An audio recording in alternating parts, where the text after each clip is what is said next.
prier le Seigneur. Éternel notre Dieu, nous te glorifions ce matin. Toi le roi des rois, toi le Seigneur des seigneurs, toi qui es l'alpha et l'oméga, le premier et le dernier. Par ta grâce infinie, tu nous as réveillés ce matin. Amen. Nous t'apportons des remerciements ce matin. Alléluia. Et nous t'invitons que tu puisses être parmi nous ce matin, Amen. afin de nous conduire par ton Esprit Saint. Amen. Lave-nous de tout péché ce matin. Amen. Pardonne nos iniquités, nos transgressions. Amen. Pardonne notre incrédulité, Amen. Seigneur. Lave-nous de tout ce qui est contre ta volonté divine. Jette toutes ces choses dans la mer de l'oubli. Amen. Amen. Amen. Reçois-nous au travers de ta parole ce matin. Reçois nos requêtes des prières que nous avons prononcées en Seigneur. Amen. Que cela puisse monter au-devant de toi. Amen. Rencontre chacun de nous et réponds à chacun de nous. Amen. Tu as dit dans ta parole, demandez, vous sera donné. Alléluia. Tu as dit, si vous frappez, on vous ouvrira la porte. Amen. Amen. Ainsi accomplis ta parole ce matin, afin que ton peuple puisse recevoir le besoin de son cœur. Amen. Nous venons remettre nos bien-aimés entièrement en tes mains par ici. L'épouse à travers le monde, Seigneur, tes serviteurs à travers le monde, dans cette ville, oh Dieu, tous ceux qui vont prêcher ta parole ce matin, nous les remettons à toi. Amen. Que ton Esprit Saint puisse le conduire éternel Amen. et que ta parole puisse être proclamée dans toute sa véracité ce matin. Bénis ce moment de début à la fin. Viens, Père Dieu puissant, parle au travers de ta parole. Accorde que ta grâce infinie puisse surabonder parmi nous ce matin. Protège-nous pendant tous ces moments, oh Dieu. Prends cet environnement sous ton contrôle éternel et que tout esprit ici puisse être sous ton contrôle. Nous te prions dans le nom précieux du Seigneur Jésus-Christ. Amen. Amen. Que le Seigneur bénisse. Amen. Nous allons prendre la parole de Dieu.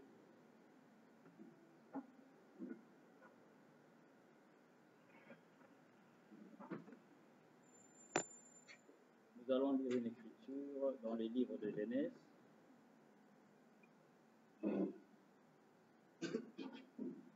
Genèse 30, à partir du verset 22.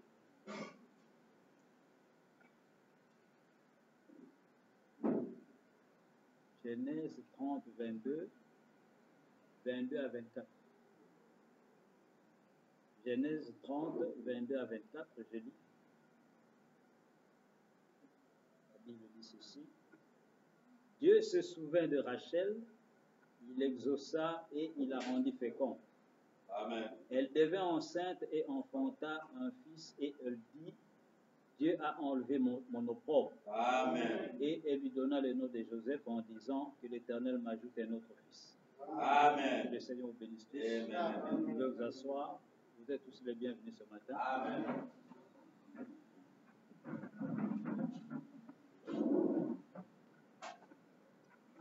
Alors, nous allons, par la grâce du Seigneur, prendre cette parole pour étudier Amen.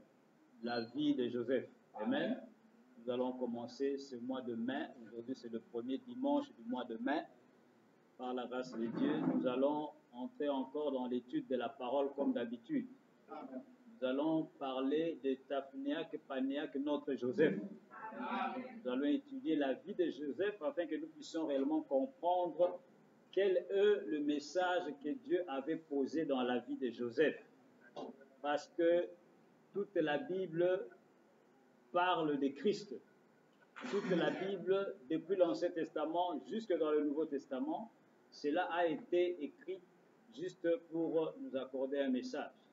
C'est pourquoi, en ce temps de la fin, le prophète de Dieu nous montre que tout ce qui est écrit dans la Bible a une signification et une signification profonde.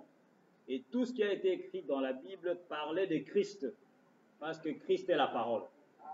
Alors nous allons commencer à étudier Joseph, jusque là où l'Esprit de Dieu va nous guider, nous conduire, afin que nous puissions comprendre la vie de Joseph, qu'est-ce que cela voulait dire, les événements qui se sont déroulés dans sa propre vie, qu'est-ce que cela montrait réellement et quel est le sens spirituel de la vie de Joseph.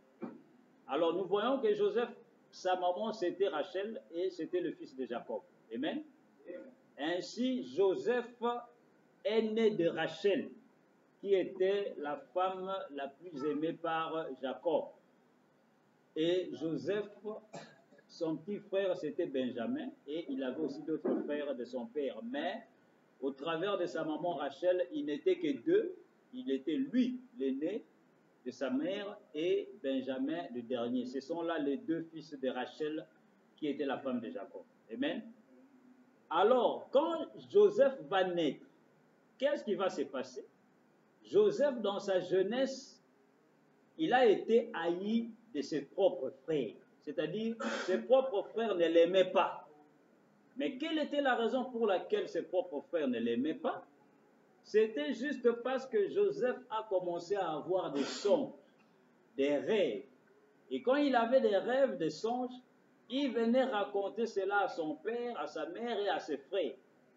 Mais comme les rêves et les songes étaient trop spirituels, alors cela énervait les frères de Joseph.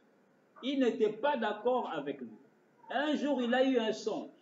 Oui, il a dit, j'ai vu des gerbes, c'est-à-dire des plantes, à peu près, je crois, 11. Et il dit, les gerbes, vos gerbes à vous, se courbaient au devant de ma gerbe à moi. Ah! Alors ses frères ont dit, mais ce rêve-là, qu'est-ce que ça veut dire? Donc cela veut dire que nous, un jour, nous allons venir nous prosterner au devant de toi. Une autre fois, il reçoit encore un autre songe, un autre rêve. Il dit, j'ai vu la lune, le soleil et les étoiles, et il venait et il se prosternait au devant de moi, de quelque chose comme ça. Alors même son père Jacob a dit, ah, Joseph, donc ces rêves-là, tu veux dire que moi, le soleil, ta maman, la lune et les étoiles, tes frères, nous allons un jour venir nous tous nous prosterner devant de toi. Donc Joseph, à cause de ces rêves-là qu'il avait, ses propres frères se sont mis à le haïr. Ils ont dit non, non, non, non, non. Ce jeune homme ici, il va voir. Alors à partir de là, ils se sont mis à faire ce qu'on appelle un complot contre Joseph. Ils avaient maintenant de mauvaises idées contre Joseph. Et leurs mauvaises idées, c'était quoi?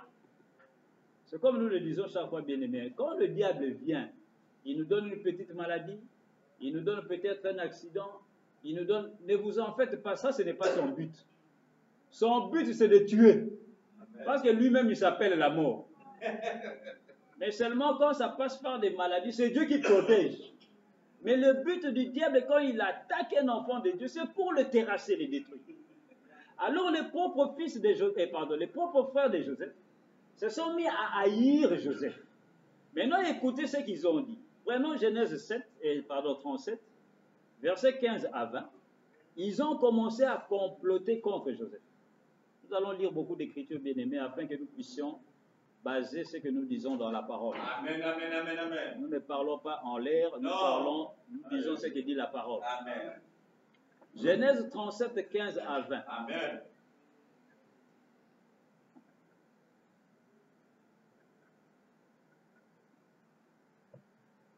Genèse 37, 15 à 20. La Bible dit ceci.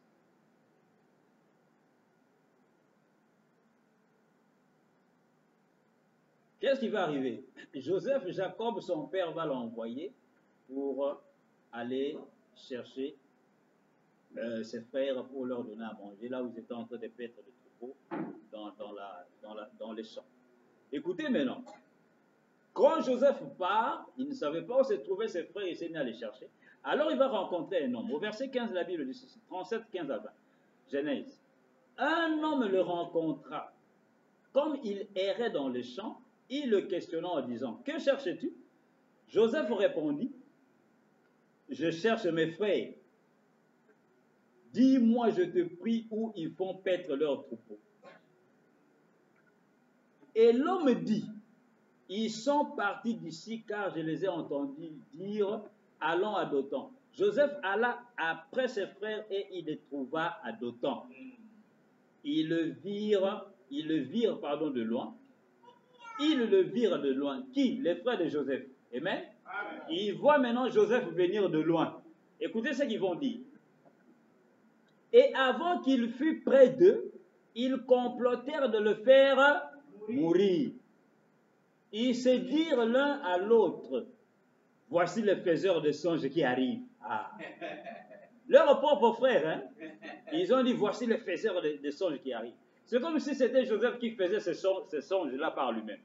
Il commence à l'appeler maintenant faiseur de songes. Amen. Ils ont dit, voici le faiseur de songes qui arrive. Venez maintenant, tuons-le et jetons-le dans une des citernes. Nous dirons qu'une bête féroce l'a dévoré et nous verrons ce que deviendront ces songes. Voilà les complots que les propres frères de Joseph vont avoir contre lui. Donc, quand Joseph racontait ses rêves à ses frères n'étaient plus contents de lui. Ils ne l'aimaient plus. Non pas parce que Joseph avait volé, non pas parce que Joseph les avait insultés, non pas parce que Joseph avait fait quelque chose de mal, non, c'est parce que Joseph avait des rêves. Mais les rêves que Joseph avait, ça ne venait pas de lui, parce que personne ne peut fabriquer un rêve. C'est un don qui vient de Dieu. Et personne ne fabrique un don. Alors Joseph, à cause des rêves, frère Madame dit, Joseph n'en pouvait rien. Les rêves qu'il avait, c'est Dieu qui lui donnait ces rêves-là. Mais à cause de ça, bien-aimé, ses propres frères nés de son propre père se sont mis à le haïr et ils sont arrivés même au point de faire un complot pour le tuer. Alors quand Joseph vient vers ses frères, envoyés par son père Jacob pour leur donner à manger, parce qu'ils étaient dans la forêt, dans les savanes, dans les champs, en train de paître les troupeaux. Mais quand le propre frère Joseph vient pour les rencontrer, eux, ils ont déjà dans leur pensée de le tuer. Amen. Alors, c'est là qu'ils vont vouloir accomplir leur mauvais dessein, leur mauvais plan. Alors, au verset 23, toujours Genèse 37, 23. 37, 23, 28. Écoutez ce qu'ils vont faire maintenant déjà. Écoutez ce qu'ils vont faire déjà. Vous êtes là, Genèse 37, 28 et 23, 28. Maintenant, quand ils l'ont vu venir, ils ont dit, ah, voilà les faiseurs des songes qui viennent. S'il arrive ici, on va les tuer, on va le mettre dans ce puits ici, dans cette citerne, et on va les tuer. Et maintenant, écoutez ce qu'ils vont dire. Verset 23, Genèse 37, 23. Lorsque Joseph fut arrivé auprès de ses frères, ils le dépouillèrent de sa tunique, c'est-à-dire ils lui ont enlevé sa robe. Amen. Ils le dépouillèrent de sa tunique, de la tunique de plusieurs couleurs qu'il avait sur lui. Quand Joseph était né, Jacob, son père, avait fait coudre une robe à plusieurs couleurs. Amen. Et on ne donne pas le nombre de couleurs, mais en ce temps de la fin, le révélateur des mystères, frère Madame nous dit cette robe avait 7 couleurs. Amen. Et nous allons comprendre qu'est-ce que cela veut dire. Amen. Alors, quand Joseph arrive, ils vont premièrement lui ôter la robe à plusieurs couleurs. Amen. Verset 24, la Bible déclare, ils le prirent et le jetèrent dans la citerne. Cette citerne était vide, il n'y avait point d'eau. Une citerne, c'est un puits où on met l'eau de puits, où on met de l'eau pour faire boire, pour faire du travail après, ou faire boire du bétail. Et au 25, la Bible dit, ils s'assirent ensuite pour manger. Ayant levé les yeux, ils virent une caravane d'Ismaélites venant de Galade. Leurs chameaux étaient chargés d'aromates, de baumes et de myrrhe qu'ils transportaient en Égypte. Alors Judas dit à ses frères, que gagnerons-nous à tuer notre frère et à cacher son sang? Venez, vendons-le aux Ismaélites et ne mettons pas la main sur lui car il est notre frère, notre chair. Et ses frères l'écoutaient. Au passage des marchands madianites, ils tirèrent et firent remonter Joseph hors de la citerne et ils le vendirent pour 20 cycles d'argent aux Ismaélites qui l'emmenèrent en Égypte. Amen. Amen. Voilà ce qui va arriver, bien-aimé, avec Joseph. Joseph vient rencontrer ses frères pour leur donner à manger. Voici ses frères vont avoir un complot malsain, un mauvais complot, diabolique, satanique. C'était de tuer leurs propres frères parce qu'il avait des rêves spirituels. Et ces rêves-là montraient chaque fois que lui, il va être leur chef. Amen. Mais eux n'étaient pas spirituels pour accepter cela à ce moment-là. Alors, ils ont dit, voici les faiseurs des songes qui viennent. On va les tuer et on va alors dire à notre père qu'il y a une bête, un animal sauvage et féroce qui l'a dévoré. Et ils vont premièrement lui ôter quoi? La tunique, la robe à plusieurs couleurs. Et ils vont le mettre dans un puits. Mais quand ils l'ont mis dans le puits, Judas, l'Esprit de Dieu l'a touché, le quatrième fils de Jacob. Il a dit non, ne tuons pas notre frère après tout. C'est notre frère, non? Pourquoi on va le tuer? On va avoir son propre sang sur nous. Au lieu de le tuer, voici les Ismaélites, les marchands, les fils d'Ismaël qui sont en train de partir en Égypte, c'était des commerçants. Il dit, vendons-le à ces gens-ci pour qu'ils puissent aller avec lui en Égypte. Et ses frères ont dit, ah ok, tu as raison. Et du puits dans lequel Joseph était, ils vont le faire sortir de là. Et ils vont le vendre pour 20 cycles d'argent. C'est une somme comme 20 000 francs. Et ils vont le vendre, et les Ismaélites ils vont le prendre, et ils vont partir avec Joseph en Égypte. Amen. Alors, qu'est-ce que ces choses veulent dire spirituellement? Parce que Frère Branham nous déclare ceci, bien-aimé, que Joseph était le type de Jésus-Christ depuis la première venue jusqu'à sa seconde venue. Amen. Donc, la vie de Joseph montrait la vie de Jésus. Amen. Écoutez, Frère Branham va nous dire cela dans la prédication Joseph rencontre ses frères. Dans la prédication Joseph rencontre ses frères.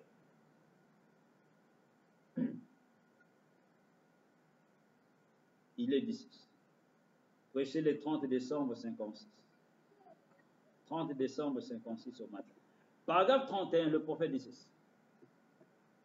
Il dit, même quelqu'un qui vous maltraite, comme nous allons le voir dans un instant, le Seigneur voulant, voir comment les frères de Joseph l'ont maltraité. Mais Dieu a changé la chose. Il a pris cela et a fait que cela le loue. Nous n'avons donc pas à nous inquiéter de quoi que ce soit, pas du tout. Dieu a trouvé ce jeune homme, donnait la préfiguration, Dieu à travers ce jeune homme, donnait la préfiguration de la première venue du Seigneur Jésus et de la seconde venue du Seigneur Jésus. Et il a fait que tout cela se reproduise dans une vie qui ne savait rien de ce qui se déroulait. Oh, madame dit Amen. Il dit, cela ne vous fait-il pas quelque chose de voir le pauvre petit Joseph? Eh bien, il ne savait pas ce qui se déroulait, pourquoi toutes ces choses devaient arriver, mais c'était tout à fait Dieu qui était à l'œuvre, montrant en préfiguration, montrant l'ombre des choses qui allaient venir. Amen. Frère Branham, il dit, dans la vie de ce jeune homme, Joseph, Dieu préfigurait, c'est-à-dire montrait en avance la première venue de Jésus et la seconde venue de Jésus. Il dit dans la vie de ce pauvre jeune homme, mais lui-même ne le savait pas. Tout le monde qui était autour de lui, son père, sa mère, sa famille, ses frères, personne ne savait que la vie même de Joseph montrait la vie de Jésus-Christ. Et en ce temps-là, ils étaient aveuglés, le mystère n'était pas encore révélé, ils vivaient avec quelqu'un, mais ce quelqu'un-là, lui, sa propre vie, même lui, ne le savait pas, sa propre vie montrait la vie d'une autre personne qui n'est autre que Jésus-Christ. Amen. Alors c'est maintenant que nous commençons à comprendre, nous allons commencer maintenant à comprendre événement par événement dans la vie de Joseph. Qu'est-ce que cela veut dire spirituellement parlant? Parce que nous sommes censés retrouver toutes ces choses dans la vie de Jésus-Christ. Amen. Amen. Quand Joseph vient rencontrer ses frères dans les champs, bien-aimés, c'est Jésus-Christ qui vient vers ses propres frères, les Juifs. Amen. La Bible déclare, il est venu chez les siens et les siens ne l'ont pas reçu. Amen. Envoyé de Dieu son père Jacob, Joseph vient, Jésus aussi vient vers les Juifs. Mais les Juifs, quand ils voient Jésus le Messie venir, ils ont leurs propres idées dans la tête. Pour quelle raison les Juifs ont haï Jésus? Ce n'était pas parce que peut-être Jésus les insultait ou quoi. Non, non. la seule raison pour laquelle, la raison principale pour laquelle ils ont tué Jésus, qu'est-ce qu'ils ont dit à Jésus? Toi un homme, toi qui es un homme, tu t'es fait Dieu. Frère Branham dit, c'est parce que Jésus était spirituel, plus spirituel que eux. Les choses que Jésus disait, qu'il prêchait, ils ont compris que Jésus voulait leur dire que lui, il est le Fils de Dieu. Et eux, les Juifs, savaient que quand quelqu'un dit qu'il est le Fils de Dieu, cela veut dire qu'il est Dieu. C'est pourquoi ils ont dit, non, toi, comment toi, un homme, tu t'es fait Dieu? On va te tuer, on va te crucifier. Et ils ont dit, comment est-ce que toi, tu peux venir et briser le sabbat? Nous connaissons Moïse, nous ne te connaissons pas. Amen. Ainsi, bien aimé, c'est la vie de Joseph qui était en train de s'accomplir dans la vie de Jésus-Christ. Jésus a été tué non pas parce que lui, il était mauvais, mais il est venu chez ses propres frères pour leur apporter la vie éternelle, le salut, le pain de vie, comme Joseph était allé apporter le pain à manger à ses propres frères. Jésus a dit, je suis le pain qui est descendu du ciel. Si vous me mangez, vous avez la vie éternelle. Vos pères ont mangé la manne dans le désert, ils sont tous morts. Mais voici ici le pain de vie. Mais ils ont dit non, nous on va te tuer. Ainsi, pour la même raison que Joseph a été haï par ses frères, c'est la même raison que les Juifs ont haï Jésus-Christ et ils ont voulu le tuer. Amen. Maintenant, regardez bien aimé, quand Joseph vient et qu'on le met dans le puits, le puits, la citerne symbolise la tombe de Christ. Joseph va entrer dans la citerne, mais on va le faire sortir de la citerne. C'est Jésus qui va dans la tombe, c'est Jésus qui sort de la tombe. Amen. Maintenant, regardez. Quand Joseph a voulu être tué par ses propres frères, la première des choses, qu'est-ce qu'ils ont fait? La Bible déclare, comme nous venons de le lire, ils ont pris sa robe, ils l'ont dépouillé de sa tunique. C'est là que dans Psaume 22, David en son jour avait déjà prophétisé cela. Et les Romains, quand vous lisez le Nouveau Testament, lorsqu'ils étaient en train de crucifier Jésus à la croix, ils lui ont ôté sa tunique. Ils lui ont ôté sa robe. C'est là que dans le psaume, David avait dit dans le psaume 22, ils ont tiré au sort ma tunique. Les policiers, les soldats romains ont pris la robe de Jésus et ils ont dit, ok, on va jouer un jeu. Celui qui va gagner va prendre la robe. C'est ce qui s'est passé dans la vie de Joseph. La première des choses qu'ils vont faire avant de le jeter dans le puits, qui est la tombe, qui est la mort de Christ, ils vont premièrement ôter sa tunique. Maintenant, regardez, c'est Judas, le frère de Joseph là-bas, qui va dire non, ne le tuons pas, mais vendons-le. Mais quand nous venons dans la vie de Jésus, qui a vendu Jésus? Ah, là-bas c'était Judas, le frère de Jésus et de Joseph. Ici c'est Judas Iscariote avec S, mais en quelque sorte, spirituellement parlant, il était le frère de Jésus parce qu'il était dans la même église que Jésus. Jésus, pasteur, lui, trésorier. Et nous voyons que c'est Judas qui va aller vendre Jésus pour 30 cycles d'argent chez les pharisiens, chez les sadducéens. Et c'est le même Judas dans la vie, le même nom, pardon, dans la vie de Joseph, qui avait dit, non, ne le tuons pas, mais vendons-le aux Égyptiens. Amen. Donc Dieu fait ramener le même nom pour nous montrer juste des signes que la vie de Joseph parlait de la vie de Jésus. Amen. Regardez encore un autre détail bien. Les marchands, les Arabes, les Ismaélites qui allaient en Égypte, nous allons retourner dans Genèse 37. Regardez ce qu'ils emportaient pour aller vendre en Égypte. Prenons Genèse, retournons dans Genèse 37. Genèse 37.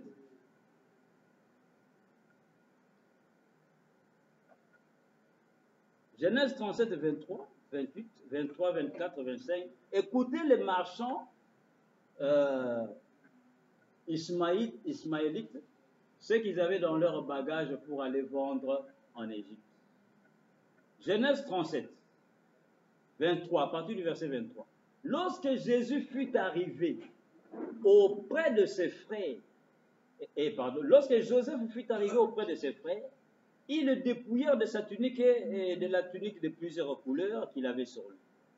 Ils le prirent et le jetèrent dans la citerne. Cette citerne était vide, il n'y avait point d'eau. Ils s'assirent ensuite pour manger. Ayant levé les yeux, ils virent une caravane, c'est-à-dire un groupe de voyageurs, des Ismaélites, venant de Galade. Leurs chameaux étaient chargés d'aromates. Regardez ce que les Ismaélites avaient sur leurs chameaux. Ils avaient des aromates, ils avaient de baumes et de myrrhe qu'ils transportaient en Égypte. Amen. Amen.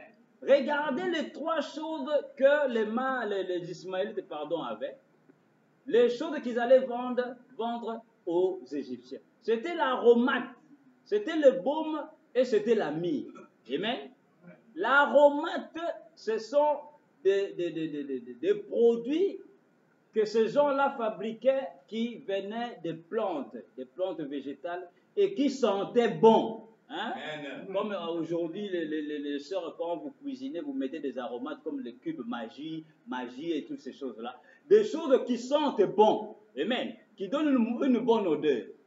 Et le baume, c'est la même chose, c'est des médicaments qu'ils fabriquaient à partir des plantes. Et aussi la myrrhe, c'est la même chose, ce sont des crèmes que ces gens-là fabriquaient. Mais c'était pour quelle raison? L'aromate, la myrrhe, le baume et l'aloès, et toutes ces choses-là, les Juifs utilisaient cela pour quoi? Pour faire quoi? Revenons dans le Nouveau Testament, nous allons voir cela. Prenons le Nouveau Testament. Vous allez voir ce qui s'est passé à la mort de Christ. Prenons Jean 19, 38 à 40. Jean 19, 38 à 40. Jean 19, 38 à 40. Nouveau Testament. Livre de Jean.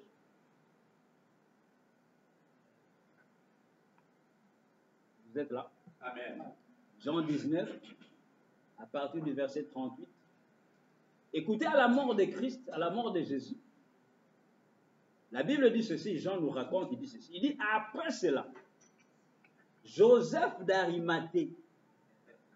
Arimathée veut dire c'était une petite ville. Hein?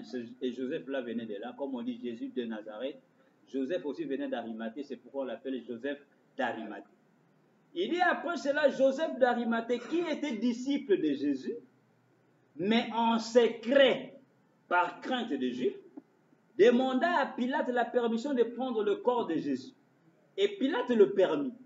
Il vint donc et prit le corps de Jésus. Écoutez encore, 39. Nicodème, qui auparavant était allé de nuit vers Jésus, vint aussi, apportant, écoutez, un mélange d'environ 100 livres de myrrhe et d'aloès.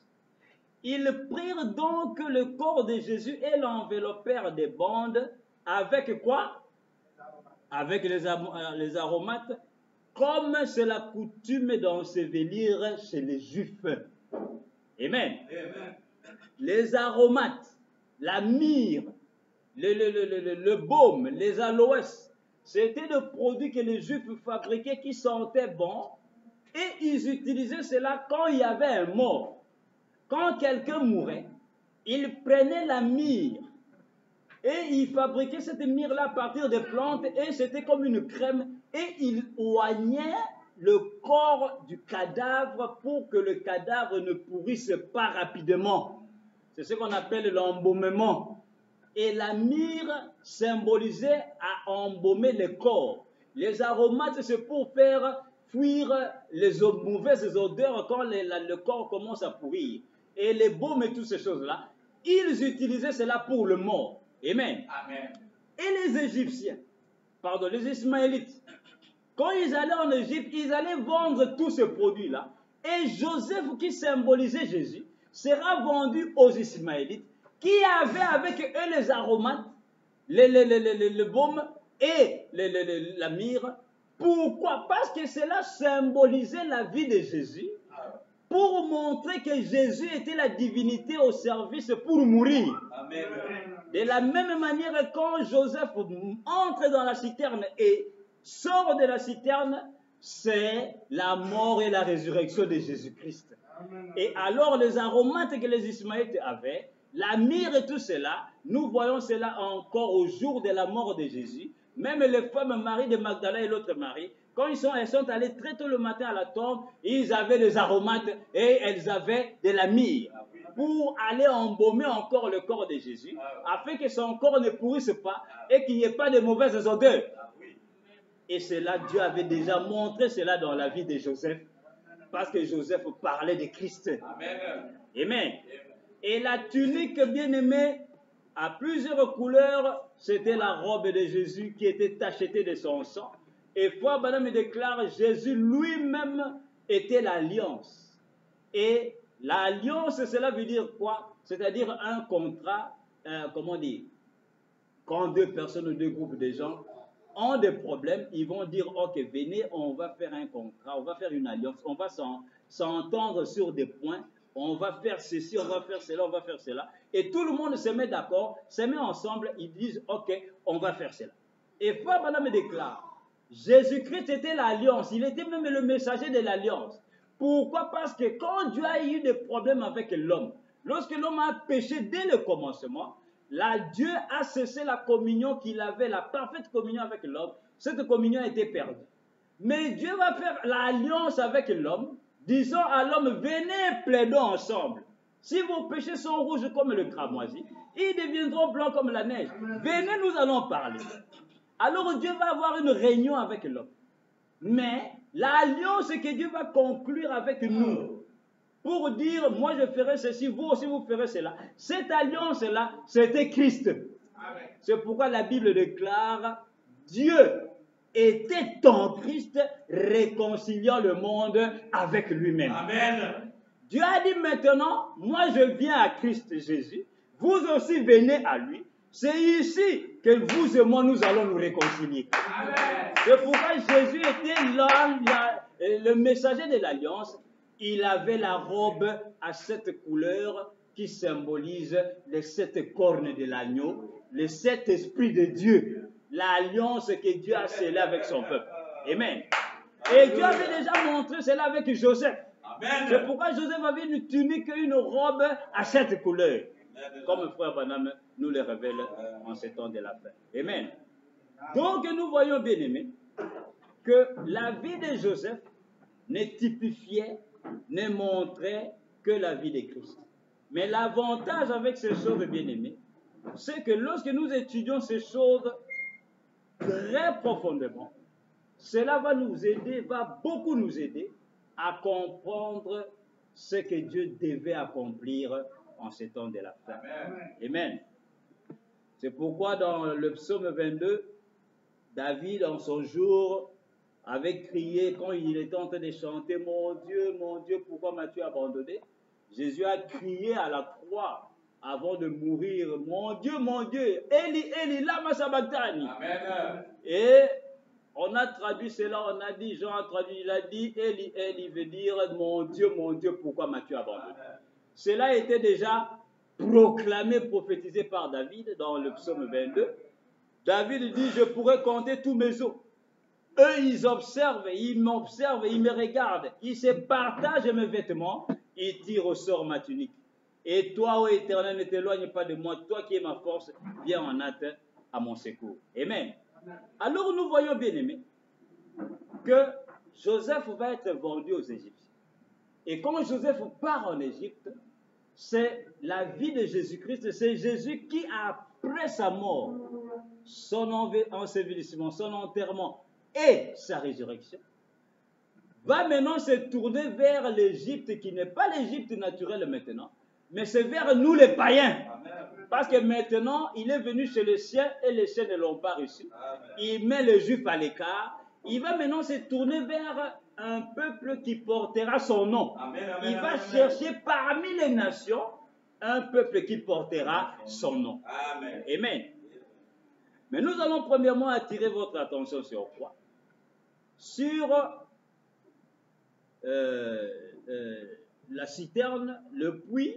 Joseph sort et il entre et il sort, c'est la résurrection. Et il y a aussi encore une autre chose qui symbolise encore la mort, l'ensevelissement et la résurrection de Christ. c'était quoi? C'était la prison de Joseph en Égypte. Amen. Prenons Genèse 40. Prenons Genèse 40. Nous savons tous qu'en Égypte, Joseph va aller en prison. Amen. Amen. Il va aller en prison, mais Joseph va sortir de la prison. Amen. Et quand il va aller en prison, quelle était la raison pour laquelle Joseph est allé en prison? C'était parce que la femme de Potiphera voulait que Joseph la prenne pour femme. Et Joseph avait refusé. Amen. Amen. Maintenant, écoutez, à partir de Genèse 40, 1 à 23, la Bible dit ceci. Genèse 40, 1 à 23. Genèse 40, 1 à 23. La Bible dit ceci. Après ces choses, il arriva que les chansons et le panetier du roi d'Égypte offensèrent leur maître, le roi d'Égypte. Hein, les chansons et les panetiers, c'est les travailleurs du roi d'Égypte. Amen. C'est lui qui travaillait, ceux qui travaillaient pour le roi. Verset 2. Pharaon fut irrité, c'est-à-dire Pharaon était en colère. Pharaon fut irrité contre ces deux officiers, le chef des échansons et le chef des panetiers. Et il les fit mettre dans la maison du chef des gardes, dans la prison, dans le lieu où Joseph était enfermé. Amen, amen, amen, amen. Le chef des gardes les plaça sous la surveillance de Joseph, qui faisait le service auprès d'eux, et ils passèrent un certain temps en prison. Pendant une nuit, les chansons et le panetier du roi d'Égypte, qui étaient enfermés dans la maison, eurent tous les deux un songe, chacun le sien pouvant recevoir une explication distincte. Verset 6. Joseph étant venu le matin vers eux, les regarda et voici, ils étaient tristes. Alors il questionna les officiers de Pharaon qui étaient avec lui dans la prison de son maître, et il leur dit, pourquoi avez-vous mauvais visage aujourd'hui? Ils lui répondirent, nous avons eu un songe et il n'y a personne pour l'expliquer. Joseph leur dit, n'est-ce pas à Dieu qu'appartiennent les explications? Amen. Racontez-moi donc votre songe. Le chef des échansons raconta son songe à Joseph et lui dit, dans mon songe, voici, il y avait un cep devant moi. Un cep, c'est un arbre, pardon, une branche. Il dit, ce cep avait 3 sarments. Quand il eut poussé, sa fleur se développa et sa grappe donnèrent des raisins mûrs. La coupe de Pharaon était dans ma main. Je pris les raisins, je les pressai dans la coupe de Pharaon et j'ai mis la coupe dans la maison de Pharaon. Joseph lui dit, en voici l'explication. Les 3 sarments sont 3 jours. Hein, ce sont les sarments qui sont les branches, les cep, c'est les 3. Il dit, encore 3 jours et Pharaon relèvera ta tête et te rétablira dans ta charge. Tu mettras la coupe dans la main de Pharaon, comme tu en avais l'habitude lorsque tu étais son échanson. Mais souviens-toi de moi quand tu seras heureux et montre, je te prie, de la bonté à mon égard. Parle en ma faveur à Pharaon et fais-moi sortir de cette maison. Car j'ai été enlevé du pays des Hébreux et ici même je n'ai rien fait pour être mis en prison. Le chef des panetiers, voyant que Joseph avait donné une explication favorable, dit, voici, il y avait aussi dans mon songe 3 corbeilles de pain blanc sur ma tête. Le panetier, c'est celui qui s'occupait du manger de pain pour le roi, le pharaon. Il dit, dans la corbeille la plus élevée, il y avait pour Pharaon des mets de toute espèce, c'est-à-dire le manger, cuits au four. Et les oiseaux les mangeaient dans la corbeille au-dessus de ma tête. Joseph répondit et dit, en voici l'explication. Les 3 corbeilles sont 3 jours. Encore 3 jours et Pharaon enlèvera ta tête de dessus toi. Te fera pendre à un bois et les oiseaux mangeront ta chair. Ah, Joseph avait le courage d'expliquer à quelqu'un tel et tel. Au verset 20, il dit, le 3e jour, jour de la naissance de Pharaon, il fit un festin à tous ses serviteurs, et il éleva la tête du chef des échansons et la tête du chef des panetiers au milieu de ses serviteurs. Il rétablit le chef des échansons dans sa charge des chansons, pour qu'il mît la coupe dans la main de Pharaon. Mais il fit pendre le chef des panetiers selon l'explication que Joseph leur avait donnée. Le chef des échansons ne pensa plus à Joseph, il l'oublia. Amen. Amen. Voici bien aimé Joseph dans la prison. Joseph se retrouve avec les deux travailleurs de Pharaon, les chansons et les panetiers. Alors, ces deux hommes avaient commis quelque chose de mauvais. Alors, le roi Pharaon va les mettre en prison. Amen. Et là-bas, ils ont trouvé Joseph qui était mis en prison à cause de la femme de son maître qui ne voulait pas, qui voulait que Joseph la prenne comme femme. Et Joseph a dit non, moi je ne peux pas le faire. Et alors, elle a raconté des mensonges sur lui. Et on va arrêter Joseph et on va le mettre en prison. Et en prison, Joseph se retrouve avec ces deux personnes. Et les deux vont avoir des rêves. Et Joseph va leur expliquer leurs rêves. Il dit, toi, quand tu sortiras, tu retourneras au travail du roi. Il va te rétablir. Tu vas encore travailler.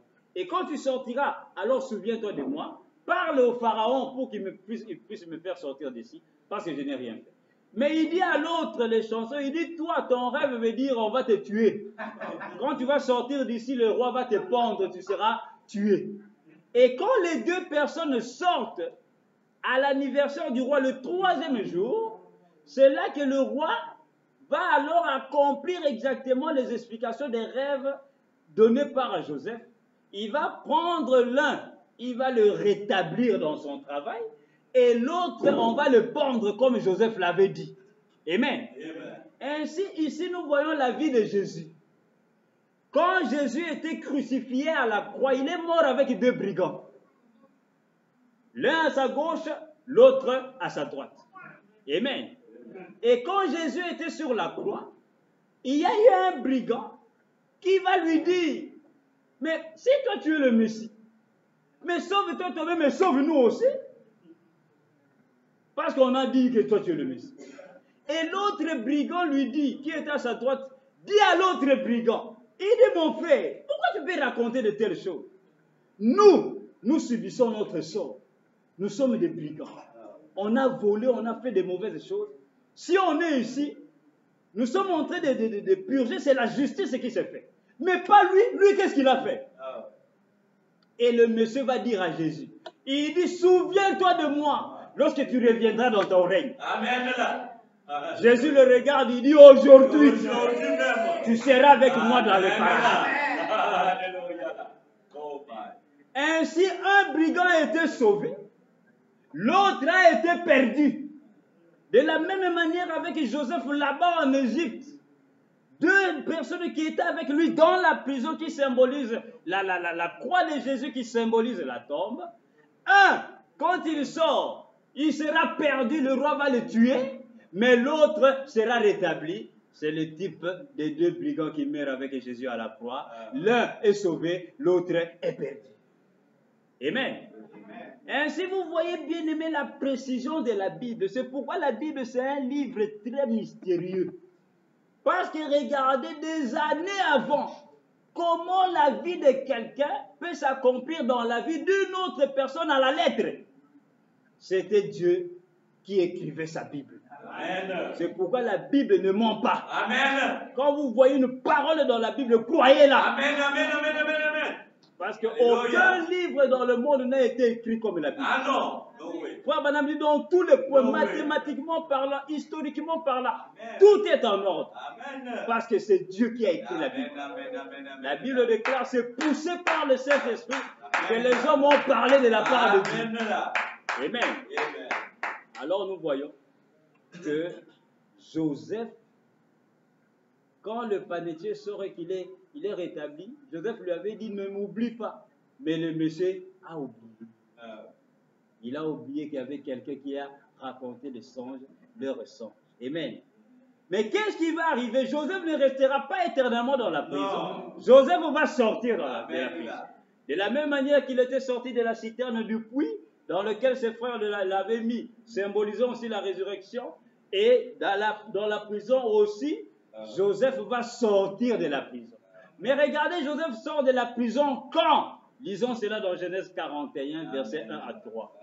Quand est-ce que Joseph va-t-il sortir de la prison? Genèse 41, 1 à 3. Que dit la Bible? Écoutez, quand est-ce que Joseph sort et la raison pour laquelle Joseph sort de la prison? Vous êtes là, Genèse 41. Genèse 41. La Bible dit ceci. Au bout de 2 ans, quand on dit au bout, hein, c'est à la fin. Amen. Donc les 2 ans sont passés. Au bout de 2 ans, Pharaon eut un songe. Voici, il se tenait près du fleuve. Et voici 7 vaches belles à voir et grasses de chair montèrent hors du fleuve et se mirent à paître dans la prise.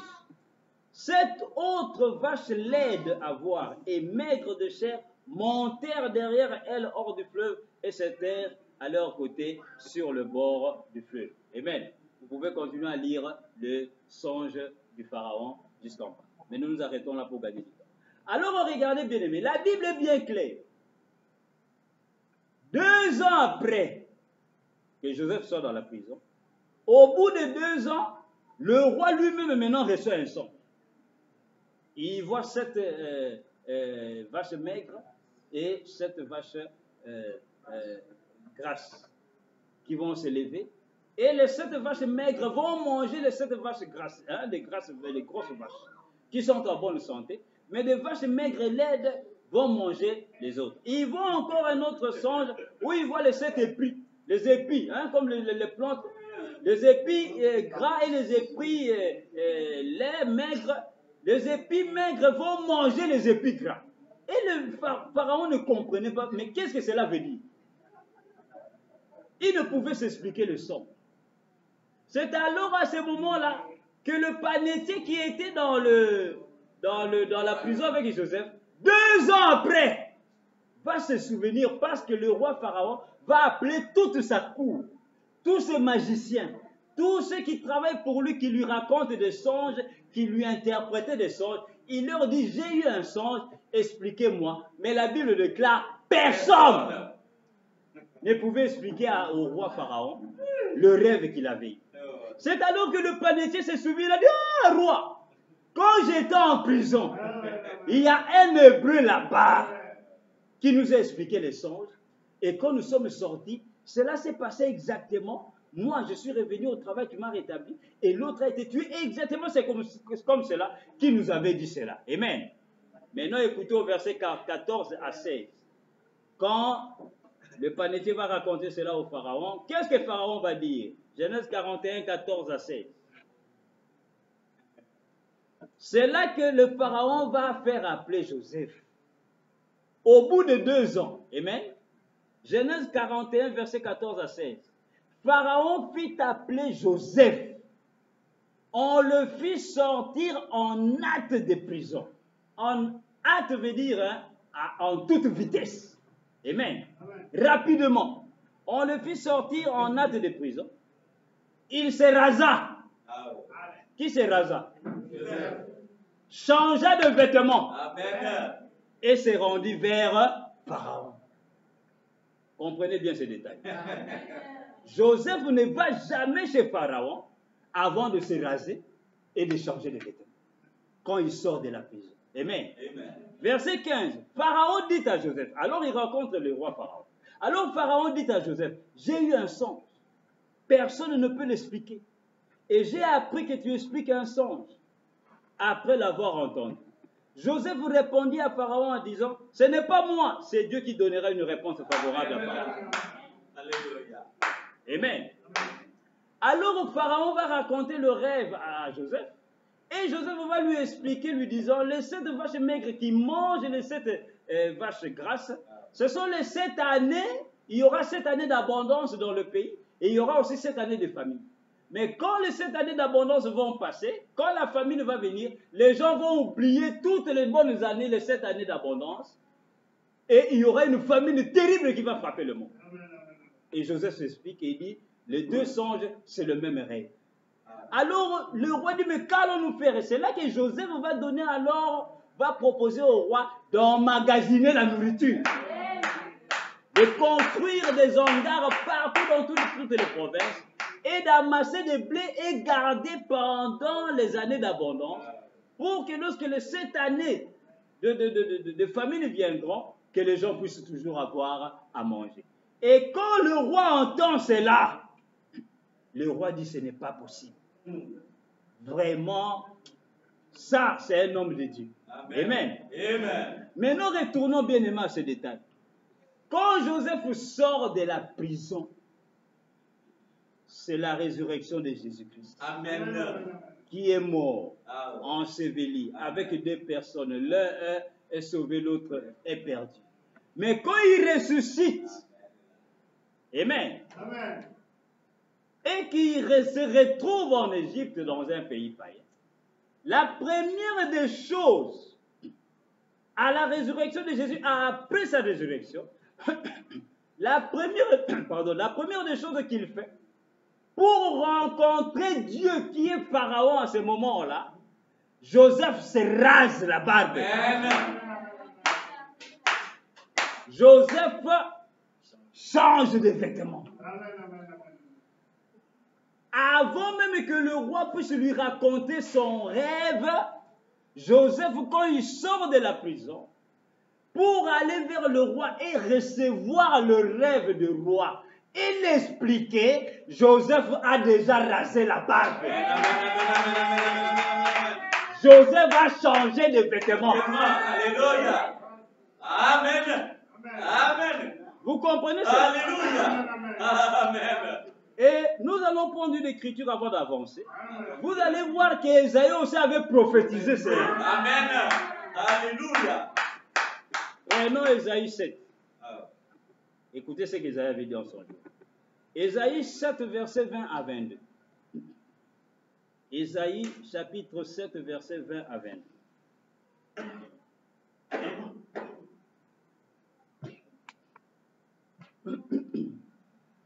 Ésaïe chapitre 7, verset 20 à 20. Écoutez ce qu'Ésaïe avait dit en son jour. Ésaïe dit ceci. Il dit, en ces jours-là, le Seigneur rasera avec un rasoir pris à louage au-delà du fleuve, avec le roi d'Assyrie, la tête et le poil des pieds. Il enlèvera aussi. Qui enlèvera la barbe? Le Seigneur. Qui est le Seigneur? Il y a deux seigneurs. Il n'y a qu'un seul Seigneur. C'est le Seigneur Jésus-Christ. Amen. Amen. Et Ésaïe continue au verset 21, il dit, en ces jours-là, chacun entretiendra une jeune vache et deux brebis. Ça montre la venue du Seigneur. Il dit au verset 22, il dit, et il y aura une telle abondance de lait qu'on mangera de la crème. Car c'est de crème et de miel que se nourriront tous ceux qui seront restés dans le pays. Amen. Le crème et le miel, c'est la parole. C'est ça. C'est le jour du temps de la fin où il y aura l'abondance. L'abondance de la nourriture spirituelle. Mais ce jour-là, le Seigneur rasera la barbe. Amen. Frère, c'est pourquoi madame nous dit, Jésus ne revient pas avec la barbe. Non. C'est dans la Bible. Amen. Amen. C'est pourquoi dans la vie de Joseph, quand il sort de la prison, 2 ans après, qui symbolise les 2000 ans, la résurrection de Jésus, quand il sort de la prison, avant de révéler le sceau, il se rase. Amen. Alléluia. Il change de vêtements. Nous allons voir pourquoi madame dit, les vêtements c'est quoi? C'est quoi? Alléluia. Vous croyez que c'est la robe? Non. Alléluia. Oh, allez. Praise the Lord. Alléluia. Quand Jésus-Christ sort de la tombe et qu'il monte dans la gloire, dans Apocalypse chapitre 5, bien-aimé, la Bible déclare que Jean entend une voix qui déclare qui est digne de venir prendre le livre et d'en rompre le sceau. Alléluia. Jean regarde au ciel Personne. Sur la terre, Personne. sous la terre. Personne. Jean a pleuré. Oh. Parce que Jean a compris qu'au temps de la fin, s'il n'y a personne pour ouvrir le livre, même lui, Jean est perdu. Amen là. Oh, alléluia. C'est le songe du Pharaon. Amen là. C'est ça. Quand Pharaon reçoit le songe, Amen là. il appelle toute sa cour. Oh. Il appelle tous les magiciens. Oh. Qui est capable de dire, de m'expliquer le songe? Amen. Personne ne te dit. D'interpréter là. Alléluia. Dans toute l'Égypte, personne ne te dit. Amen. Mais celui qui était dit, il était très loin dans la prison. Oh. Il est très loin, il doit sortir de la prison. Amen là. Alléluia. Le seul qui est digne Digne. d'ouvrir les sceaux Alléluia. et de révéler les mystères. Amen là. C'est pourquoi Daniel avait vu la même chose dans son Amen rêve. là. Le Alléluia. roi de Nebuchadnezzar reçoit un rêve. Amen là. Oh Seigneur. Il dit, mais j'ai oublié même le rêve. Ah, oh. Qui peut m'expliquer le rêve? Alléluia. La Bible déclare à Babylone, personne. Personne. Toujours dans un pays païen, hein, pas en Israël. Quand Joseph est en Égypte, cela symbolise les temps des nations. Amen. Quand Daniel est à Babylone, cela symbolise les temps des nations. Ces choses ne se passent pas en Israël, Non. dans un pays païen. Alléluia.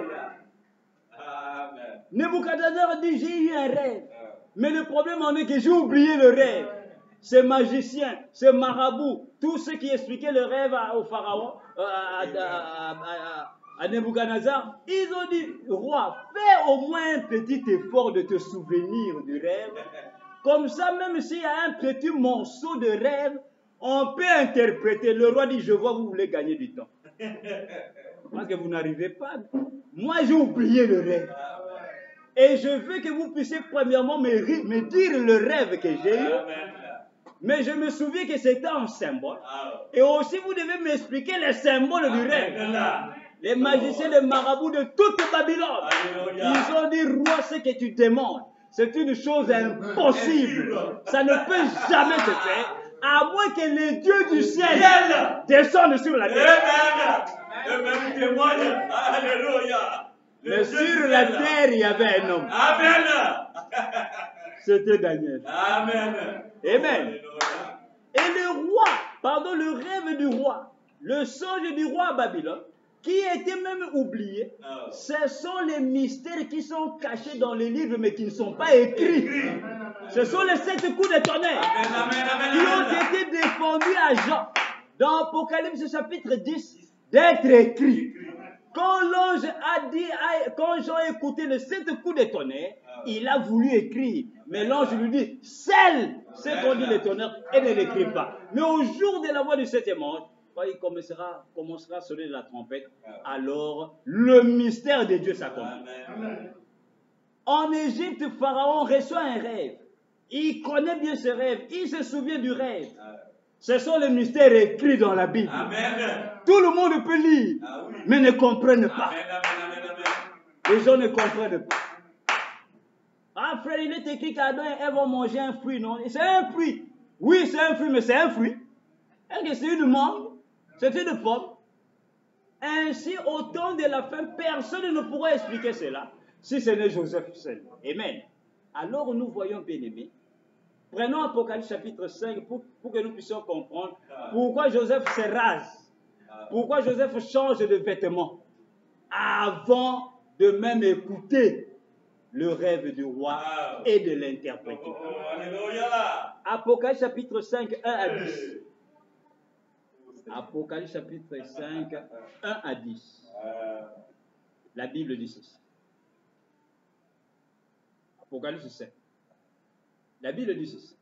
Oui, je vis dans la main de celui qui était, dans la main droite de celui qui était assis sur le trône, un livre écrit en dedans et en dehors, scellé de 7 sceaux. Et je vis un ange puissant qui criait d'une voix forte, qui est digne d'ouvrir le livre et d'en rompre les sceaux? Et personne dans le ciel, ni sur la terre, ni sous la terre ne put ouvrir le livre, ni le regarder. Et je pleurais beaucoup de ce que personne ne put trouver digne d'ouvrir le livre, ni de le regarder. Et l'un des vieillards me dit, ne pleure point. Voici le lion de la tribu de Juda. Le rejeton de David a vaincu pour ouvrir le livre et ses 7 sceaux. Écoutez, verset 6. Et je vis au milieu du trône et des 4 êtres vivants et au milieu des vieillards, un agneau qui était là comme immolé. Il avait 7 cornes et 7 yeux, qui sont le 7 esprits de Dieu envoyés par toute la terre. Il vint et il prit le livre de la main droite de celui qui était assis sur le trône. Quand il eut pris le livre, les 4 êtres vivants et les 24 vieillards se prosternèrent devant l'agneau, tenant chacun une harpe et des coupes d'or remplies de parfums, qui sont les prières des saints. Et ils chantaient un cantique nouveau en disant, tu es digne de prendre le livre d'en ouvrir les sceaux, car tu as été immolé, et tu as racheté pour Dieu par ton sang des hommes de toutes tribus, de toutes langues, de tout peuple, de toute nation. Tu as fait d'eux un royaume et des sacrificateurs pour notre Dieu, et ils régneront sur la terre. Amen. Voilà, bien aimé, ce qui se passe. Quand Jésus ressuscite et qu'il monte dans la gloire, maintenant, Jean reçoit la vision dans le livre d'Apocalypse, où il voit le temps de la fin, où l'ange demande maintenant qui est digne de prendre les livres et d'en rompre les sceaux. C'est-à-dire la parole qui a été scellée tout au long des âges. Qui est maintenant digne de venir ouvrir cela au peuple et l'expliquer? Personne n'était digne. Le rêve de Pharaon, personne ne pouvait l'expliquer. Le rêve à Babylone de Nebuchadnezzar, personne ne pouvait l'expliquer. Mais Joseph sort de la prison et on l'appelle 2 ans après, les 2000 ans passent, on appelle Joseph pour venir expliquer le rêve du roi. C'est Christ ici. Amen. Qui doit alors sortir 2000 ans après avoir été sur le trône d'intercession, sortir du trône d'intercession pour venir vers Dieu qui tient le livre dans sa main droite pour prendre le livre et en rompre le sceau. Parce que personne ne dit. Amen. Alléluia. Mais frère Branham nous révèle un mystère. Il dit, quand on a dit à Jean, voici le lion de la tribu de Juda a prévalu. Qui est le lion de la tribu de Juda? C'est Jésus-Christ. Qui a été immolé, qui est mort à la croix du Calvaire. Mais quand Jean se retourne, il voit un agneau. Et frère Branham me dit, l'agneau sortait du trône d'intercession. Mais le mystère se passe à ce moment-là. C'est que ce même agneau qui avait été immolé là-bas, quand il sort pour venir prendre le livre de la main droite de celui qui est assis sur le trône, frère Branham me dit, l'agneau se transforme. Alléluia. C'est l'agneau au lion. Alléluia. Alléluia. Alléluia. Il ne vient pas prendre les livres sous la forme de l'agneau. Non. Mais il sort, il devient le lion. Amen. Alors il prend les livres. Amen. Amen. Amen. Et Joseph, bien-aimé, ne peut pas venir vers le roi, le Pharaon, pour prendre le rêve de Pharaon, qui est le livre scellé de 7 sceaux, s'il ne se change pas, s'il ne se range pas, amen, et qu'il ne change de vêtements. Amen. Alléluia. Vous comprenez cela? Nous allons premièrement lire ce que frère Branham déclare. Dans la brèche entre les 7 ans de l'église, les 7 sceaux, 17 mars 63, paragraphe 215, il dit ceci. La brèche. Écoutez ce qu'il dit. Il dit, paragraphe 215, il dit, et maintenant, l'agneau s'avance, de médiateur entre Dieu et les hommes qu'il était, il devient un lion. Et quand il devient un lion, il prend le livre. Voilà, ce sont ses droits. Dieu le détenait, le mystère, mais maintenant, l'agneau arrive. Écoutez encore dans Apocalypse chapitre 5, deuxième partie. Prêchez le 18 juin 61. Apocalypse chapitre 5, deuxième partie. 18 mars 61. Au paragraphe 129, il dit. Il dit, bon, Très bien. Le verset 6, déjà une partie du 5. Le vieillard dans le verset 5 avait raison quand il dit « Voici l'agneau ». Mais quand il regarda, il vit un lion. C'était un lion au lieu d'un agneau. Il dit « Qu'est-ce que cela voulait dire ?» Il dit « Son œuvre de médiateur était terminée. Il allait quitter sa position de médiateur à la fin de l'âge de l'Église pour devenir le lion de la tribu de Juda. Son œuvre de médiateur était terminée et il devait redevenir un lion, ce qui représente un juge. Amen. Ainsi l'agneau qui a été immolé, Jésus-Christ notre Seigneur, qui est mort à la croix, il est le seul qui puisse ouvrir les sceaux. Mais quand il meurt et qu'il monte au temps de la fin, pour maintenant sortir quand les 2000 ans sont accomplis, lui qui est l'agneau à cette corde, il était médiateur, le temps de la médiation est terminé. Maintenant l'agneau doit quitter le trône d'intercession pour maintenant venir vers Dieu, prendre le livre et rompre les sceaux. Mais frère Branham déclare, pour venir prendre le livre, il se transforme de l'agneau au lion. C'est pourquoi Dieu a montré cela dans la vie de Joseph, qui est Jésus. Quand Joseph sort de la prison, pour venir prendre le livre, qui est le songe du Pharaon, pour venir au devant du Pharaon et écouter son rêve et l'interpréter, qui est de révéler les sceaux au temps de la fin, Joseph se rase la barbe et il change de vêtements. Amen. Et si quand il se rase et qu'il change de vêtements, donc il n'est plus le même. Donc là-bas, Dieu voulait nous montrer quoi? Il voulait nous montrer ce qui doit se passer au temps de la fin avec Jésus. Amen. Au temps de la fin, l'agneau Jésus doit se transformer, passant d'une forme à une autre. Parce que quand vous mettez l'agneau ici et le lion ici, je crois que même Amos Élie peut faire la différence. Il dit ça c'est un agneau, ça c'est un lion. Ils n'ont pas la même forme, mais tous ce sont des animaux. Mais Dieu est représenté dans tout ça. Il est l'agneau, il est aussi le lion. Le même Dieu, mais dans deux formes bien différentes. Ah, quelqu'un ne peut pas dire, moi j'aime seulement l'agneau. Les lions, je ne l'aime pas. Quand vous aimez seulement l'agneau et que vous n'aimez pas les lions, c'est-à-dire que vous n'aimez pas cet agneau. Ah, parce que ce même agneau, c'est lui-même qui est lion ici. Il n'a fait que changer de forme. Amen. Maintenant, écoutez, frère Branham va nous dire que symbolisent les vêtements dans la Bible. Amen. Parce que toutes ces choses étaient des types des hommes. Et on va aussi comprendre de se raser la barbe. Le Seigneur se rasera la barbe, ça veut dire quoi? Quand il se rase la barbe et qu'il change de vêtements. Dans la prédication, et tu ne le sais pas. Frère Branham dit ceci. Prêché le 15 août 65, au paragraphe 20, il dit ceci. Et tu ne le sais pas. 15 août 65, paragraphe 20, il dit ceci.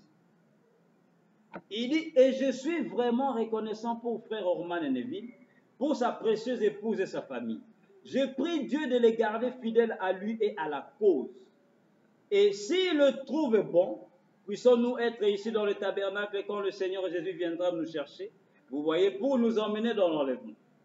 On espère qu'on sera tous les deux tellement vieux. Frère Neville, qu'on aura chacun un bras autour de l'autre, là, appuyé sur notre canne, à essayer encore de tenir bon, voyez. Alors nous serons changés en un instant, en un clin d'œil. Frère Branham dit, et ces vieux vêtements de chair tomberont. Vous comprenez cela? Il dit, nous monterons saisir le prix éternel. Et nous crierons en traversant les airs, adieu, adieu, précieux moment de la prière, alors on sera parti là-haut. Frère Branham dit, quand l'enlèvement viendra, moi et frère Neville, nous allons être là, les bras l'un sur l'autre, et ces vêtements de chair tomberont. Le vêtement de chair, c'est quoi? C'est le corps, c'est notre chair. Amen. C'est pourquoi frère Branham révèle donc qui est ce Melchisedec. Il dit que Élie le Tishbite a laissé tomber son vêtement de chair et il a gagné le prix. Écoutez donc qui est ce Melchisedec. prêché le 21 février 65, au paragraphe 78. Qui est ce Melchisédek? 21 février 65, 78, paragraphe 78. Il dit ceci. Il dit, alors, quand un homme naît de nouveau du ciel, il devient un bébé, esprit en Christ. Et lorsque cette robe de chair est abandonnée, la robe de chair, hein, c'est quoi? C'est notre corps. Amen. Il dit, et lorsque cette robe de chair est abandonnée, il y a un corps naturel, une théophanie où nous allons. Un corps que des mains n'ont pas fait et qui n'est pas né d'une femme. Amen. Il dit, puis ce corps retourne chercher le corps glorifié. C'est la raison pour laquelle Jésus alla en enfer lorsqu'il mourit et prêcha aux âmes qui étaient en prison. Il était revenu à cette théophanie. Oh, c'est merveilleux. Merci Seigneur. Pourquoi me parle de robe de chair? Il parle de vêtements de chair pour symboliser quoi? Le corps de l'homme. Amen.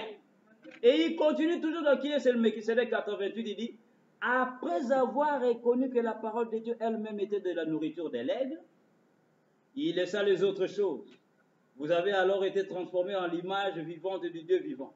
Vous avez entendu quelque chose venant de votre théophanie. Si ce corps où nous habitons sur la terre est détruit, nous en avons un autre qui nous attend. Vous dites, est-ce bien vrai, frère Branham? Il dit très bien, prenons quelques aigles et regardons-les pendant quelques minutes. Frère Branham, si ce corps que nous habitons sur la terre est détruit, il dit à un autre qui nous attend. Et il dit, vous allez dire, frère Branham, est-ce que c'est vrai? Il dit, attendez, nous allons prendre l'exemple des aigles, c'est-à-dire des prophètes de Dieu dans la Bible. Maintenant, il commence, il dit, il y avait un homme appelé Moïse. Vous savez tout ce qu'un prophète est appelé dans la Bible, un aigle. Il y avait un prophète appelé Moïse. Un jour, Dieu l'appela. Il ne voulait pas le laisser entrer dans le pays et il mourut sur un rocher. Les anges l'emportèrent et l'ensevelirent. Il y eut un autre homme, un aigle, qui n'eut même pas besoin de mourir. Il traversa simplement le Jourdain. Et Dieu fit descendre un char et il quitta cette robe de chair et s'éleva et gagna le prix éternel. Amen. Qui était celui-là? Il a quitté quoi? Cette robe de chair. Frère Branham vient nous révéler quelque chose qui déboussolonne, qui embrouille le peuple de Dieu. Quelle est cette chose-là? Il veut nous dire et nous dit ici qu'Élie n'est pas monté avec son corps dans la lèvre. Il a laissé ce corps sur la terre. Il a quitté ce corps de chair. Élie est mort. Amen. Il est mort. Mais la Bible déclare qu'il est monté dans le char. Dans l'Ancien Testament, il est monté, il n'est pas mort. Amen. Amen. C'est pourquoi, bien-aimé, quand Jésus vient,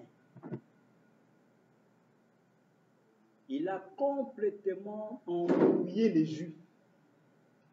Jésus leur dit, personne n'est monté au ciel, si ce n'est le Fils de Dieu qui est descendu du ciel, le Fils de l'homme qui est dans le ciel. Amen. Alors les rabbins, les Sadducéens, les scribes qui étudiaient l'Ancien Testament, ils ont dit, ce n'est pas possible. Dans notre Bible, dans le livre de Rois, la Bible nous dit que notre prophète Élie, le Tishbite, le chariot de feu est venu le prendre et il est monté dans le chariot, il est parti sans mourir. Lui, il vient nous dire que là-bas au ciel, il n'y a personne. Pourquoi Jésus disait cela? C'était pour corriger, montrer réellement la chose véritable, parce que là-bas, c'était des types et des ombres. Dieu n'était en train que d'écrire sa Bible en symbole. Mais quand la réalité est révélée, ce n'est pas la même chose que les symboles. Là-bas, c'était un symbole. Et ici, Frère Branham vient révéler le mystère. Il dit, il a quitté sa robe de chair. Ainsi, le vêtement, la robe, c'est un corps. Un temple, quand on dit le temple de Dieu, Paul dit, c'est nos corps. Amen. Quand on dit l'église, ce n'est pas un bâtiment, c'est nos corps. Alors, quand la Bible déclare que Joseph a rasé la barbe et a changé de vêtements, cela nous montre que Jésus, au temps de la fin, premièrement, il ne viendra pas avec la barbe. Deuxièmement, il va changer de corps. Amen. Il va se transformer Amen. de l'agneau au lion. Amen. Avant de prendre le livre et de révéler les sceaux. Amen.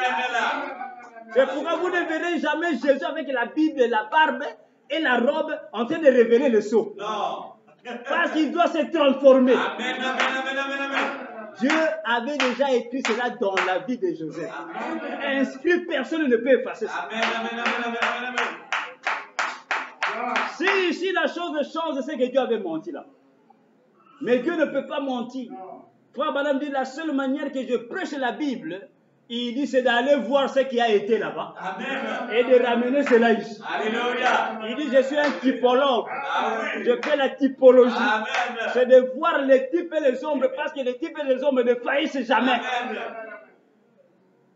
C'est pourquoi Jésus lui-même est venu confirmer la vie de Joseph. Parce que lui-même a amené un jour les apôtres sur la montagne. Et là-bas sur la montagne, quelque chose s'est passé. Quelle était cette chose-là? C'était Jésus qui s'est transformé. Pour leur montrer que moi je viens accomplir la vie de Joseph.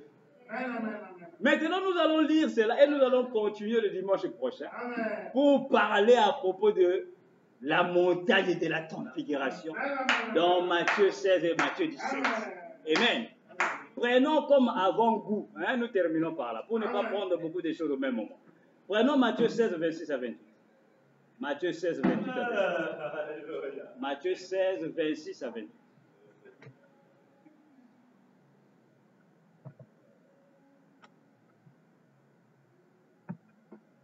Vous allez voir, bien aimé, comment la Bible est parfaite.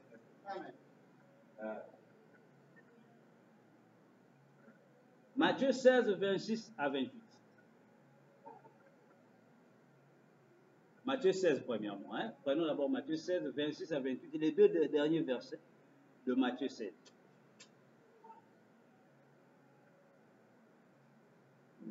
Jésus déclare ceci. Vous êtes là? Amen. Jésus déclare ceci. Et que servirait-il à un homme de gagner tout le monde s'il perdait son âme? Amen. Ou que donnerait un homme en échange de son âme? Car le Fils de l'homme doit venir dans la gloire de son Père Amen. avec ses anges, et alors il rendra à chacun selon ses œuvres. Jésus continue au verset 28, il dit, je vous le dis en vérité, quelques-uns de ceux qui sont ici ne mourront point, qu'ils n'aient vu le Fils de l'homme venir dans son règne. Voilà ce que Jésus déclare. Quand il était avec les disciples et les apôtres, il leur dit, à quoi sert-il à un homme de gagner tout le monde entier de perdre son âme? Il dit, ça ne sert à rien. Il dit, le Fils de l'homme doit venir dans la gloire de son Père avec ses anges. Et alors, à ce moment-là, il rendra à chacun selon ses œuvres. Et il leur dit, quelques-uns d'entre vous ici, comme nous sommes ici, quelques-uns, vous n'allez pas mourir. Vous allez voir le Fils de l'homme revenir dans son règne. Et les apôtres, les disciples, tous savaient que le Fils de l'homme, c'est leur pasteur, Jésus. Donc, il parlait de son retour. Alors, les disciples étaient troublés. Ils ont dit, ce n'est pas possible. Donc, parmi nous ici, il y aura des gens qui vont vivre jusqu'à ce que Jésus va revenir. Mais, nous continuons dans Matthieu 17, à partir du verset 1er. Écoutez ce que Matthieu continue, il dit ceci. Matthieu continue, il dit ceci. Il dit, Matthieu 17, 1 à 9, il continue, il dit ceci. 6 jours après, Jésus prit avec lui Pierre, Jacques et Jean son frère, et il les conduisit à l'écart sur une hauteur. Amen. Regardez bien, la Bible précise. 6 jours après. 6 jours après quoi? Après avoir parlé. 6 jours après que Jésus ait dit à ses disciples, quelques-uns d'entre vous ici, vous n'allez pas mourir. Vous allez voir le Fils de l'homme revenir dans son règne. 6 jours après cela, maintenant quand les 6 jours passent, après 6 jours, c'est le 40e jour. Ah, le 7e jour, ça c'est les 6 âges de l'église qui passent au 7e âge de l'église. Alors qu'est-ce qui se passe? Jésus, ce jour-là, il prie avec lui 3 personnes. Pierre, Jacques et Jean. PJJ. Amen. Pour ne pas oublier. Il prie avec lui Pierre, Jacques et Jean, son frère, et il les conduisait à l'écart sur une haute montagne, pas une petite montagne, hein. Haute montagne. Et là-bas, qu'est-ce qui se passe? Écoutez au verset 22. Il fut transfiguré devant eux, son visage resplendit comme le soleil, et ses vêtements devinrent blancs comme la lumière. Et voici Moïse et Élie leur apparurent, s'entretenant avec lui. Pierre, prenant la parole, dit à Jésus, Seigneur, il est bon que nous soyons ici. Si tu le veux, je dresserai ici 3 tentes, une pour toi, une pour moi et une pour Élie. Comme il parlait encore, une nuée lumineuse les couvrit. Et voici une voix fit entendre de la nuée ces paroles. Celui-ci est mon fils bien-aimé en qui j'ai mis toute mon affection. Écoutez-le. Lorsqu'ils entendirent cette voix, les disciples tombèrent sur leur face et furent saisis d'une grande frayeur. Mais Jésus s'approchant, les toucha et dit, levez-vous, n'ayez pas peur. Amen. Ils levèrent les yeux et ne virent que Jésus. Ah, Moïse et Élie ont disparu. Amen. Ils levèrent les yeux et ne virent que Jésus seul.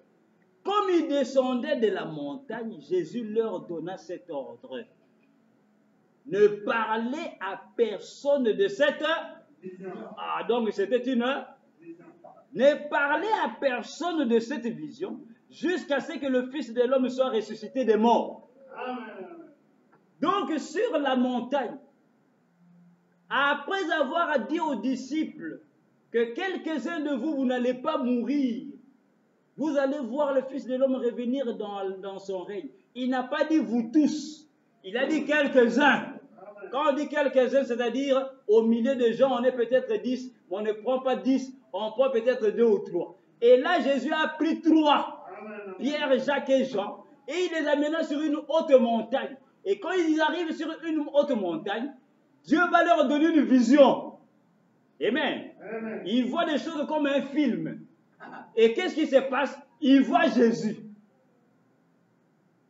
Et ils voient Jésus se transfigurer. Transfigurer veut dire il change de figure. Et ses vêtements se mirent à briller comme la lumière. Et ils voient Moïse et Élie apparus. Ceux qui étaient dans l'Ancien Testament, des prophètes d'autrefois, que Jacques, Pierre et Jean n'ont jamais vus, mais ils les ont reconnus. Amen. Parce qu'ils n'avaient pas la photo d'Élie et de Moïse. Amen. Mais comment ils les ont reconnus? Parce qu'ils étaient dans leur théophanie. Amen. Frère Banam, il dit, dans leur théophanie, dans nos théophanies, nous nous reconnaissons tous. Amen. Quand nous irons de l'autre côté, quand vous voyez une femme passer, vous saurez que ça c'est Ève, notre sœur. Amen. Vous allez voir l'autre, ah, ça c'est Adam. Amen. Vous allez voir, ah, ça c'est frère Branham. Amen. Ah, lui au moins on a des photos.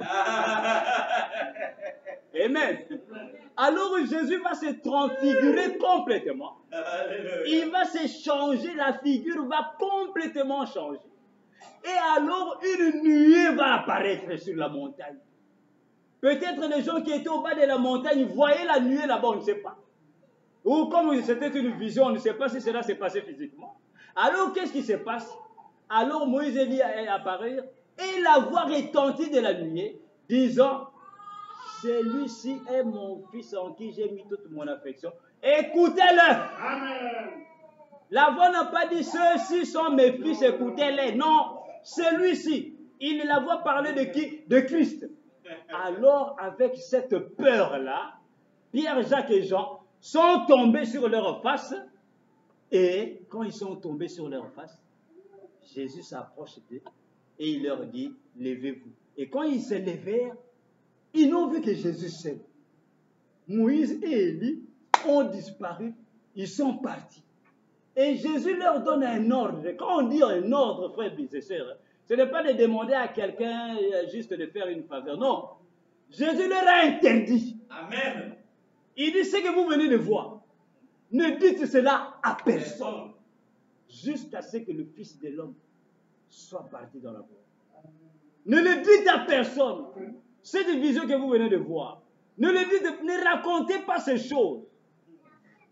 Même à leurs propres frères de l'église. Amen. N'allez pas leur dire, vous m'avez vu changer de figure. Ne leur dites pas ça. Ah oui. Amen. C'était un secret. Amen. Alors regardez dans la vie de Joseph.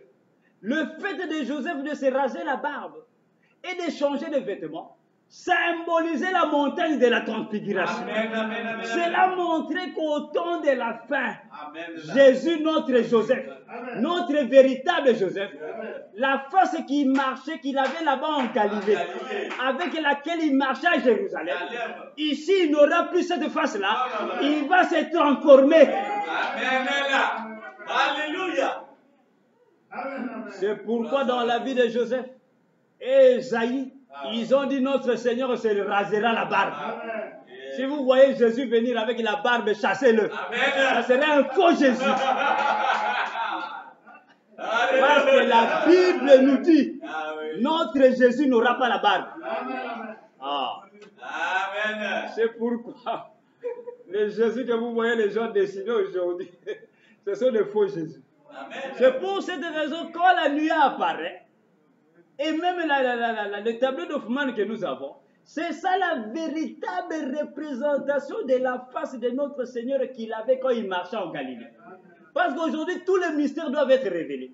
Et Dieu a fait grâce, avait tout prévu pour que nous puissions au moins voir la véritable image de comment il était en Galilée. Amen. Et c'est Hoffmann qui l'a dessiné. Amen. C'est pourquoi quand la nuit apparaît, frère Balami, il regardait, c'est exactement comme Hoffmann l'a dessiné. Donc la nuit a confirmé Hoffmann. Quoi que frère Balami disait, Hoffmann, ça c'est de la psychologie, c'est de l'imagination. Mais quand la nuit apparaît, frère Balami dit, c'est exactement comme Hoffmann l'a dessiné. Donc la nuit a confirmé Hoffmann. Donc nous aujourd'hui, bien-aimés, c'est nous qui avons à 99% la véritable représentation de la face de Jésus. C'est pourquoi frère Branham, même en son jour, avec toute sa famille le matin, il prenait ce tableau-là et il s'agenouillait au devant de ça et il priait avec toute sa famille. Amen. Ainsi nous voyons Joseph là-bas. Dieu avait déjà montré qu'un jour, quand Jésus viendra, quand il sera mort, enterré, ressuscité, à sa résurrection, quand il sortira de la tombe, il doit se raser la barbe. Il doit changer de vêtements. Il doit sortir de l'agneau qu'il était, devenir le lion, pour prendre le sceau et révéler le sceau. Ce qui montre aussi dans la montagne de la transfiguration, prenez un bon dictionnaire français, cherchez le verbe transfigurer ou le mot transfiguration. Cela veut dire tout simplement changer de face, changer de figure, changer de visage. Et la semaine prochaine, nous allons prendre maintenant toutes les déclarations de Frère Branham à propos de la montagne de la transfiguration, où il va nous dire clairement que si vous cherchez Jésus aujourd'hui avec la barbe, vous serez séduit. Amen. Que le Seigneur vous bénisse. Alléluia. Alléluia. Amen. Nous allons incliner nos têtes, bien-aimés. Et nous allons nous remettre au Seigneur. Demandons que Dieu puisse faire grâce pour chacun de nous, qu'il puisse ouvrir l'entendement spirituel de chacun de nous, et que tous nos plans et projets puissent être une réussite totale, que Dieu puisse exaucer toutes nos prières. Élevons nos voix et remettons notre retour entre les mains du Seigneur. Père Seigneur, béni soit ton nom.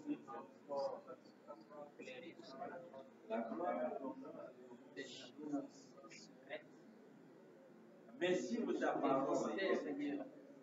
Merci pour ta parole. Bénis ton Seigneur. Nous t'avons pas payé, bénis Seigneur.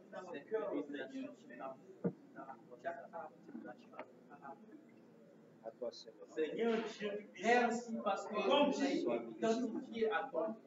Merci. Fils bien-aimé, la révélation au Père La seule onction, rien que l'onction, cette parole au Père, accorde-nous la confier à nous. Nous sommes confiés à nous. Bénis ce enfant, bénis le jour, bénis les enfants par le jour, et sois avec chacun. Nous sommes engendrés, Seigneur. Merci à toi, les grailles. Oh, il a vendu nous des merci à toi, les lions de la vie. Des fils et des filles. Merci. Merci, Seigneur. Bénis ton serviteur de chemin. Et sois avec lui. Bénis nous.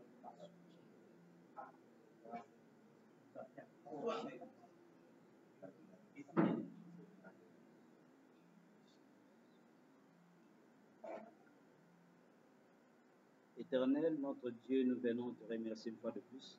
Merci infiniment, Père Dieu, pour ces moments précieux. Merci pour ta parole. Et nous prions que ton inspiration divine puisse tomber dans le cœur de chacun de nous. Amen. Ces choses qui sont dites, Père Dieu, d'une manière quelquefois, au Dieu désordonnée, nous prions que toi, le Saint-Esprit, tu puisses entrer dans le cœur de chacun qui a reçu cela, au Dieu. Amen. Et mettre de l'ordre et donner la révélation à chacun, Seigneur, afin que nous puissions nous rapprocher encore plus de toi. Ta Bible déclare, vous connaîtrez la vérité vous affranchira. Amen. Seule la connaissance de ta vérité rend l'homme libre, Seigneur. Amen. Ainsi bénis ton peuple qui est venu au-devant de toi, qui a payé ses dîmes et ses offrandes ce matin, Seigneur. Nous prions que tu puisses leur rendre cela au centuple, Seigneur. Que tu puisses ouvrir les fenêtres des cieux pour chacun d'eux. Que tu puisses, oh Dieu, écouter les prières que nous t'apportons chaque fois en ces lieux.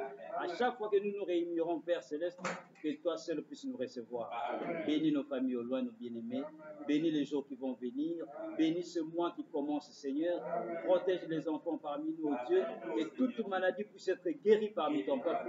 Les bien-aimés qui ne sont pas venus parmi nous, parmi ils sont, nous prions que le Saint-Esprit puisse les visiter ce matin. Que l'ange du Seigneur puisse les garder, les protéger par ta main puissante.